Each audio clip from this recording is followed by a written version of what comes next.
আসসালামু আলাইকুম রহমতুল্লাহি ওবারাকাতু। আজকে আমরা খুবই গুরুত্বপূর্ণ একটা তারকিব করব। চলুন শুরু করা যাক। তারকিবটা হচ্ছে ইন্নাল্লাহা আলা কুল্লি শাইইন কদির। এখানে ইন্নাটা হচ্ছে হরফে মুশাব্বাহাতু বিল ফিল। এই কারণে আল্লাহ শব্দ শেষে কি হচ্ছে, জবর হয়েছে ইন্নাল্লাহা। তাহলে এটা হচ্ছে ইন্নায়ের ইসিম, ইসমে ইন্না।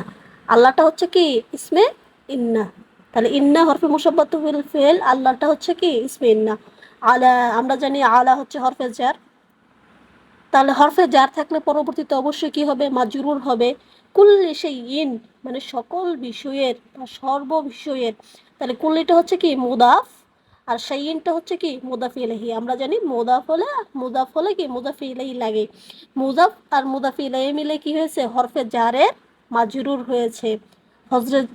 হরফে জার এবং মাজরুর, এই হরফে জার এবং মাজরুর মিলে কি হয়েছে, মুতাআল্লাক হয়েছে। এখন আমরা দেখি পরবর্তী কদির। কদির এখানে কি শিবি ফেল আছে এবং কি এখানে জমির হুয়া আছে ফাইল। ঠিক আছে, শিবি ফেল এবং ফাইল।